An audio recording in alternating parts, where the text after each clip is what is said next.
Hello dear student, आप सभी का आपके अपने इस YouTube चैनल पर हार्दिक स्वागत है, अभिनंदन है। स्टूडेंट, हमने आपको इस YouTube चैनल के माध्यम से कुछ टॉपिक आप तक पहुंचाए हैं, तो उम्मीद है कि वो टॉपिक आपको समझ में आए होंगे। आज का जो हमारा टॉपिक है वो टॉपिक है पूर्ण आंतरिक परावर्तन। हमारा टॉपिक चल रहा था प्रकाश का परावर्तन, उसमें ये टॉपिक है पूर्ण आंतरिक परावर्तन। तो आगे बढ़ने से पहले स्टूडेंट चैनल को लाइक करें, शेयर करें और सब्सक्राइब जरूर करें। तो देखिए, आज का जो टॉपिक है हमारा वो टॉपिक है पूर्ण आंतरिक परावर्तन। इससे पूर्ण आंतरिक परावर्तन में एक टॉपिक है क्रांतिक कोण। क्रांतिक कोण इसके बाद में जो हमारा टॉपिक रहेगा, इसके बाद में टॉपिक रहेगा पूर्ण आंतरिक परावर्तन। पूर्ण आंतरिक परावर्तन। उसके बाद में जो टॉपिक रहेगा हमारा वो टॉपिक रहेगा पूर्ण आंतरिक परावर्तन के उदाहरण। पूर्ण आंतरिक परावर्तन के उदाहरण, ये हमारे टॉपिक रहेंगे आज। तो देखिए, क्रांतिक कोण क्या है। तो एक बार फिर कह रहा हूं, यदि अभी तक हमारे इस चैनल को लाइक नहीं किया है, शेयर नहीं किया है और सब्सक्राइब नहीं किया है, तो सब्सक्राइब करें, शेयर करें और लाइक जरूर करें। तो देखिए, टॉपिक है हमारा क्रांतिक कोण। स्टूडेंट, क्रांतिक कोण समझ में आ जाएगा तो आपको पूर्णांतिक परावर्तन बहुत ही आसानी से और इजीली तरीके से आपको समझ में आ जाएगा। साथ में पूर्णांतिक परावर्तन के जो उदाहरण है वो भी आपको आराम से समझ में आ जाएंगे। तो देखिए स्टूडेंट, टॉपिक है हमारा क्रांतिक कोण। क्रांतिक कोण। तो क्रांतिक कोण की परिभाषा समझने से पहले आपको मैं एक बहुत ही सही तरीके से, इजीली तरीके से आपको मैं एक डायग्राम बना करके ये क्रांतिक कोण समझाने का प्रयास कर रहा हूं। तो देखिए, ये एक हमारे पास पृथककारी तल है। ये क्या है स्टूडेंट?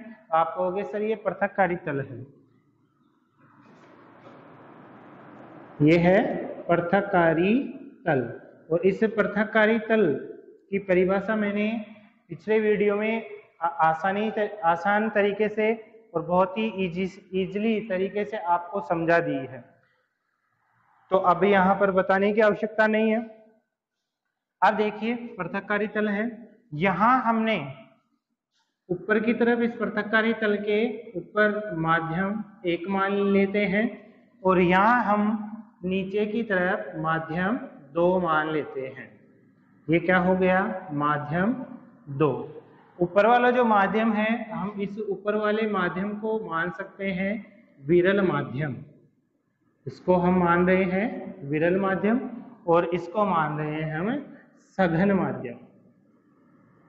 सघन माध्यम। ठीक है स्टूडेंट।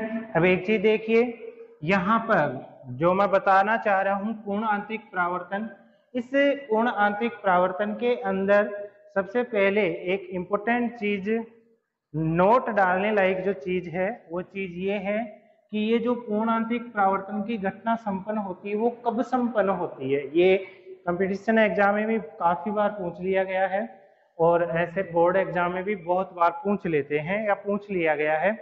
तो देखिए, पूर्ण आंतरिक परावर्तन की घटना कब संपन्न होती है, तो आपको हमेशा ध्यान रखना पूर्ण आंतरिक परावर्तन की घटना तब ही संपन्न होगी जब कोई भी प्रकाश की किरण है वो सघन माध्यम से विरल माध्यम में प्रवेश करेगी। ध्यान रखना, याद रखने लायक चीज है, बहुत ही इंपोर्टेंट।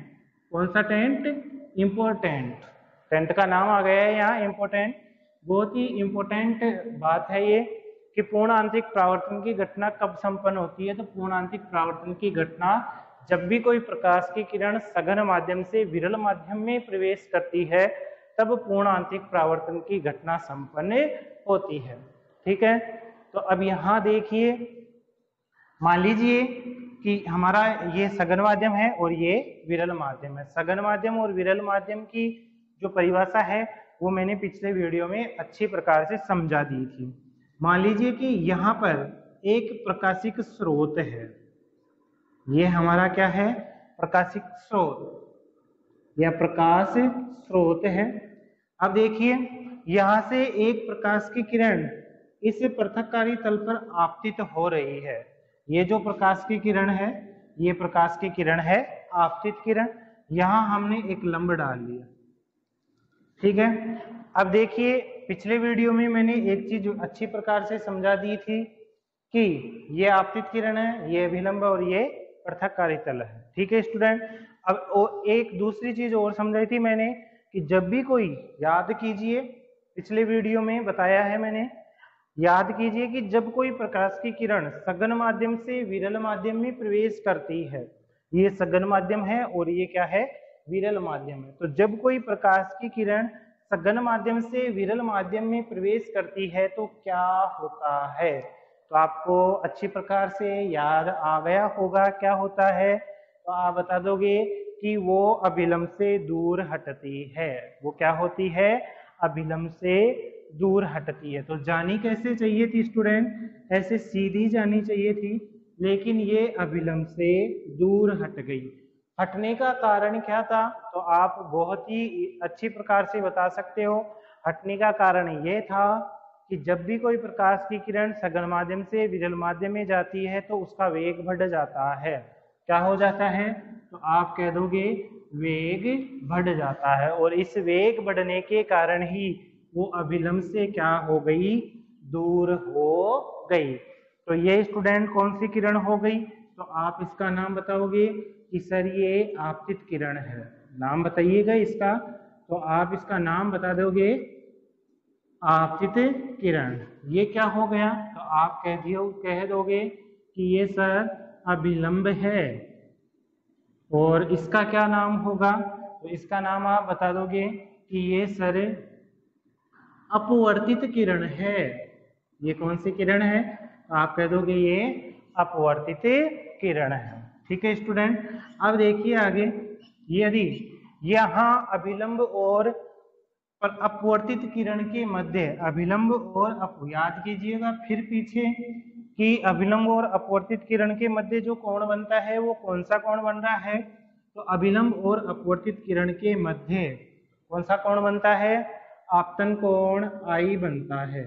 ये अपवर्तित किरण है और ये अभिलंब है। अपवर्तित किरण और अभिलंब के मध्य जो कोण बनता है वो कोण R अपवर्तन कोण है। ठीक है स्टूडेंट, अब देखिए यहीं से हमने इस आपतन कोण का मान बढ़ाया, यहीं से दूसरी प्रकाश की किरण इस पृथक्कारी तल पर आपतित हो रही है, यहाँ पर ये अभिलंब डाल लिया। तो देखिएगा ये आपतन कोण था, इस आपतन कोण का मान हमने क्या कर दिया, बढ़ा दिया। क्या कर दिया स्टूडेंट, बढ़ा दिया। तो एक बार देखिएगा, फिर देखिएगा कि ये किरण कहाँ से कहाँ जा रही है। किरण का मतलब ये मत समझ लेना कि कोई यहाँ गर्ल्स है, ये एक प्रकाश की किरण है। ठीक है, तो ये कहाँ जा रही है, तो वही आप कह दोगे ये सघन माध्यम से विरल माध्यम में प्रवेश कर रही है। तो आप फिर पता है आपको अच्छी प्रकार से कि जब कोई प्रकाश की किरण सघन माध्यम से विरल माध्यम में, जब कोई प्रकाश की किरण सघन माध्यम से विरल माध्यम में प्रवेश करती है तो वो अभिलंब से दूर हट जाती है। जानी कैसे चाहिए थी कि सर ये सीधी जानी चाहिए थी, लेकिन यहाँ क्या हुआ, एक चीज का ध्यान रखना, ये पृथक्कारी तल के समांतर हो जाती है। ये क्या हो जाती है, पृथक्कारी तल के समांतर हो जाती है, और इसी कोण को हम कहते हैं क्रांतिक कोण। इसी कोण को क्या कहते हैं, क्रांतिक कोण। जैसे जैसे हम इस आपतन कोण का मान बढ़ाते जाते हैं, जैसे जैसे हम इस आपतन कोण का मान बढ़ाते जाते हैं, वैसे वैसे अपवर्तित किरण अभिलंब से दूर हटती जाती है और एक समय ऐसा आता है कि वह पृथककारी तल के लंबवत हो जाती है और इसी कोण को हम क्या कहते हैं? आपतन कोण क्रांतिक कोण कहते हैं। तो यहाँ परिभाषा बहुत ही अच्छी प्रकार से समझ में आ गई होगी। क्या आ गई होगी? कि जब कोई प्रकाश की किरण सघन माध्यम से विरल माध्यम में प्रवेश करती है तो ये कौन सा कोण है? आपतन कोण। प्रवेश करती है तो आपतन कोण का वह मान जिसमें अपवर्तित किरण पृथककारी तल के समांतर हो जाती है। आपतन कोण का वह मान जिससे अपवर्तित किरण पृथककारी तल के लंबवत हो जाती है, इसी मान को हम क्या कहते हैं? क्रांतिक कोण कहते हैं। फिर से देखिए कि जब कोई प्रकाश की किरण सघन माध्यम से विरल माध्यम में प्रवेश करती है, सघन माध्यम से कहाँ प्रवेश कर रही है? विरल माध्यम में प्रवेश करती है तो आपतन कोण का वह मान, आपतन कोण का वह मान जहां से क्या हो? आपतन कोण का वह मान जहां से क्या हो? तो मैंने बता दिया है कि अपवर्तित किरण पृथककारी तल के लंबवत हो जाती है। अपवर्तित किरण क्या हो जाती है? पृथककारी तल के समांतर। मैंने लंबवत बता दिया, यहाँ क्या हो जाती है? समांतर हो जाती है और इसी कोण को हम क्या कहते हैं? इसी कोण को क्रांतिक कोण कहते हैं। तो उम्मीद है आपको ये क्रांतिक कोण की जो परिभाषा है, ये क्रांतिक कोण की परिभाषा समझ में आ गई होगी। अब देखिएगा, एक बार स्क्रीनशॉट ले लीजिएगा इसका। अब देखिएगा हमारा अगला जो टॉपिक है वो अगला टॉपिक है, कौन सा टॉपिक है? कोण आंतरिक परावर्तन।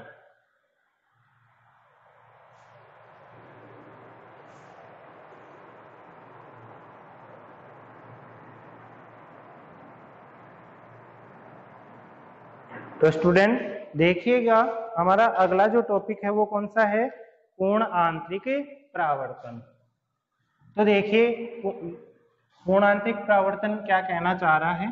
तो कोण आंतरिक परावर्तन के लिए फिर से मैं एक डायग्राम आपको बना करके समझाना चाह रहा हूं, उस डायग्राम को समझिएगा। तो देखिए डायग्राम क्या कहना चाह रहा है।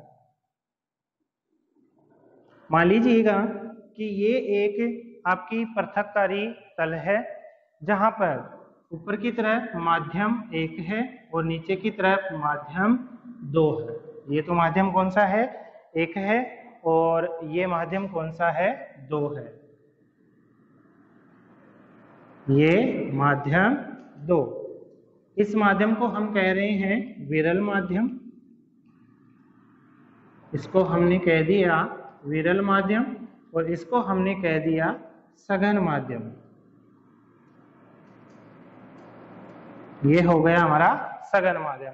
तो देख यहाँ स्टूडेंट देखिए ये एक प्रकाशिक स्रोत है जहां से प्रकाश की किरण इस पृथककारी तल पर आपतित हो रही है।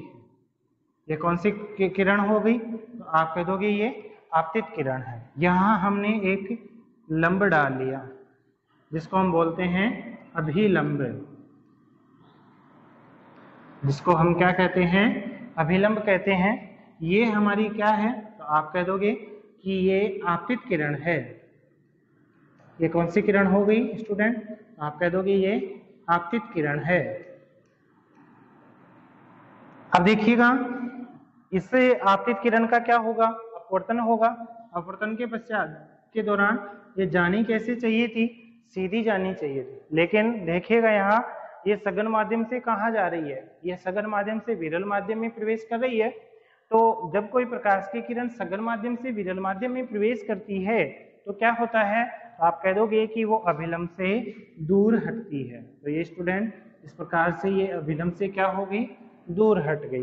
तो ये अभिलंब और आपतित किरण के मध्य कोण बनता है वो आपतन कोण आई कहलाता है, और अभिलंब और अपवर्तित किरण के मध्य जो कोण बनता है वो अपवर्तन कोण आर कहलाता है। अब दूसरा देखिएगा, यहाँ तो कोई प्रॉब्लम नहीं आई, लेकिन दूसरा देखिएगा यहाँ से, इसी प्रकाशिक स्रोत से दूसरी प्रकाश की किरण इसी पृथककारी तल पर आपतित हो रही है। तो यहाँ हमने एक और अभिलंब डाल लिया। तो देखिएगा एक बार, यहाँ आपतन कोण का मान इस पहले वाले आपतन कोण से क्या है, अधिक है। यहाँ पर आपतन कोण का मान क्या हो गया, आप कह दो कि आपतन कोण का मान ज्यादा हो गया पहले वाले की तुलना में। तो मैंने क्रांतिक कोण की परिभाषा बताई थी, तो क्या होगा क्रांतिक कोण में कि जैसे जैसे हम आपतन कोण का मान बढ़ाते हैं वैसे वैसे अपवर्तित किरण अभिलंब से दूर हट जाती है, और एक समय ऐसा आता है कि वो पृथककारी तल के समांतर चली जाती है। तो वो समय आ गया है, कौन सा समय आ गया है कि ये अब आप जो अपवर्तित किरण है वो पृथककारी तल के समांतर चली जाती है। तो ये पृथककारी तल के समांतर चली गई। ठीक है स्टूडेंट, तो यहाँ आपतन कोण का मान कितना बन गया, तो यहाँ आपतन कोण का मान 90 डिग्री हो गया। फिर देखिए तीसरी प्रकाश की किरण और यहाँ पर आपतित हो रही है, तो इस दौरान, किस दौरान, तीसरी प्रकाश की किरण के दौरान आपतन कोण का मान पहले की तुलना में और अधिक हो गया। आपतन कोण का मान पहले की तुलना में और अधिक हो गया, जिसके कारण ये दूसरे माध्यम में अपवर्तित ना होकर के, जिसके कारण ये दूसरे माध्यम में अपवर्तित ना होकर उसी माध्यम में वापस क्या हो जाती है, परावर्तित हो जाती है। और प्रकाश की इसी घटना को हम क्या कहते हैं, पूर्ण आंतरिक परावर्तन कहते हैं। देखिए जी, यहाँ पर देखिए जो क्रांतिक कोण है, इस क्रांतिक कोण को हम प्रदर्शित करते हैं IC से। जिससे प्रदर्शित करते हैं, IC से प्रदर्शित करते हैं। तो यहाँ पर जो आपतन कोण का मान है, ये आपतन कोण का मान कम है किससे, क्रांतिक कोण से। ये आपतन कोण का मान यहाँ कम है किससे, क्रांतिक कोण से। यहाँ पर जो आपतन कोण का मान है, ये आपतन कोण का मान बराबर है किससे, क्रांतिक कोण से। और यहाँ पर आपतन कोण का मान अधिक है किससे, क्रांतिक कोण से, जिसके कारण ये दूसरे माध्यम में अपवर्तित ना होकर के उसी माध्यम में परावर्तित हो जाती है। और इस प्रकाश की घटना को हम क्या कहते हैं, पूर्ण आंतरिक परावर्तन कहते हैं। तो ये हमारा दूसरा टॉपिक क्लियर हो गया। फिर से एक बार देख लीजिएगा कि एक प्रकाश की किरण है, आपतित किरण है, प्रकाशिक स्रोत से ये इस पृथककारी तल पर आपतित हो रही है, अर्थात सघन माध्यम से विरल माध्यम में प्रवेश कर रही है, जिसके दौरान ये अभिलंब से दूर हट गई। दूसरी जो प्रकाश की किरण है उसमें आपतन कोण का मान बढ़ा दिया गया। बढ़ाने पर क्या हुआ, ये जो अपवर्तित किरण है ये पृथककारी तल के समांतर चली गई। तीसरी जो प्रकाश की किरण है, इस तीसरी प्रकाश की किरण में क्या हुआ, तीसरी प्रकाश की किरण के अंदर आपतन कोण का मान पहले की तुलना में और अधिक बढ़ा दिया गया, अर्थात आपतन कोण का मान इससे क्रांतिक कोण से अधिक कर दिया गया, जिसके दौरान ये प्रकाश की किरण दूसरे माध्यम में अपवर्तित ना होकर के उसी माध्यम में परावर्तित हो गई। और प्रकाश की इसी घटना को हम क्या कहते हैं, पूर्ण आंतरिक परावर्तन कहते हैं। तो ये हमारा दूसरा टॉपिक भी क्लियर हो गया है। तो उम्मीद है आपको ये समझ में आ गया होगा।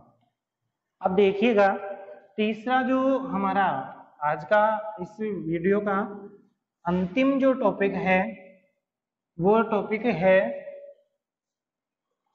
पूर्ण आंतरिक परावर्तन के उदाहरण। तो देखिएगा स्टूडेंट, पूर्ण आंतरिक परावर्तन के क्या उदाहरण हैं। तो सबसे पहला जो उदाहरण है वो सबसे पहला उदाहरण है मरीचिका। मरीचिका, इस मरीचिका को हम बोल सकते हैं मृग मरीचिका। मृग मरीचिका, पहला उदाहरण है हमारा। दूसरा जो उदाहरण हो सकता है वो दूसरा उदाहरण हो सकता है हीरे का चमकना। हीरे का चमकना, ये कुछ उदाहरण है। तो देखिएगा स्टूडेंट, मृग मरीचिका क्या है। तो आपने देखा होगा, सबसे पहले तो इस मरीचिका का अर्थ क्या है। तो बच्चों, मरीचिका का जो अर्थ है वो मरीचिका का अर्थ है ब्रह्म होना। मरीचिका का अर्थ क्या है? ब्रह्म होना, ये मरीचिका का अर्थ है। तो आपको भी, खुद को भी कभी कभी किसी ना चीज का भ्रम हो जाता है, ऐसे ही यहाँ इस पूर्ण आंतरिक प्रावर्तन में भी भ्रम हो जाता है, और ये भ्रम होना ही क्या होता है? मरीचिका होता है। देखिए अब भ्रम कैसे होता है। आपने खुद ने देखा होगा, कभी कभी जैसे आप रोड पर जा रहे हैं, सड़क पर जा रहे हैं, तो आपको कुछ दूरी पर सड़क चमकती हुई दिखाई देती है या सड़क पर पानी दिखाई देता है, लेकिन जब आप उस दूरी पर पहुंचते हैं, उस स्थान पर पहुंचते हैं, तो आपको वहां पर कुछ भी दिखाई नहीं देता। ऐसे ही जैसे आप रेगिस्तान में जा रहे हैं या किसी बलुई मिट्टी में जा रहे हैं जहां बहुत अधिक मिट्टी है, बालू मिट्टी है, वहां यदि आप जा रहे हैं तो क्या होता है, वहां पर भी आपने देखा होगा उस रेगिस्तान के अंदर आपको कुछ दूरी पर, आप जहां खड़े हो उससे कुछ दूरी पर पानी दिखाई देता है, लेकिन आप वहां पहुंचते हो तो वहां पर भी पानी नहीं मिलता है। तो आपको उस दूरी पर पानी होने का भ्रम होता है कि यहाँ पानी है, लेकिन जब वहाँ उस स्थान पर जाते हो तो किसी प्रकार का कुछ भी पानी वगैरह दिखाई नहीं देता। तो इस चीज को हम कहते हैं मरीचिका। तो देखिए कैसे ये आपको भ्रम होता है। या एक हिरण होता है, उस हिरण को रेगिस्तान के अंदर वही पानी दिखाई देता है कुछ दूरी पर, लेकिन वो जब उस स्थान पर जाता है हिरण, तो वहां पर किसी प्रकार का कोई पानी नहीं दिखाई देता। उसको वो भ्रम होता है कि वहां पर पानी है, लेकिन वहां पानी नहीं दिखाई देता। वो एक पूर्ण आंतरिक प्रावर्तन का उदाहरण है। तो इसके लिए देखिएगा, मान लीजिएगा कि ये एक सड़क है, ये एक क्या है? सड़क। तो अब आप कह दोगे कि सर ये सड़क है तो हम यहाँ पर हमारी बाइक या साइकिल या गाड़ी चला सकते हैं। जी नहीं, ये मैंने पहले ही बोल दिया है कि माना कि ये एक क्या है? सड़क है। तो ये क्या है? सड़क है। ठीक है स्टूडेंट, इस सड़क के पास का जो स्थान है, ये पास का स्थान है माध्यम 1, या पास वाला जो माध्यम है वो माध्यम कौन सा है? 1 है। जो कौन सा माध्यम होगा? विरल माध्यम होगा। और इससे कुछ ऊंचाई पर यहां हम मान सकते हैं इसको माध्यम 2। जो कौन सा माध्यम होगा? तो आप कह दोगे कि ये सघन माध्यम है। ये क्या है? सघन माध्यम है। तो देखिएगा अब क्या होता है। अब इसको, इन दोनों को, माध्यमों को अलग अलग करने के लिए मैं यहाँ पर एक इस प्रकार से डॉट डॉट की लाइन खींच सकता हूँ। हालांकि यहाँ हम खींच नहीं सकते, लेकिन समझने के लिए हमने इस लाइन को, इस प्रकार माध्यमों को अलग अलग कर लिया है। अब देखिएगा स्टूडेंट, मैंने बता दिया है आपको कि जो पूर्णांतरिक परावर्तन की घटना संपन्न होती है, ये पूर्णांतरिक परावर्तन की घटना जब भी कोई प्रकाश की किरण सघन माध्यम से विरल माध्यम में प्रवेश करती है तभी संपन्न होती है, अन्यथा संपन्न नहीं होती।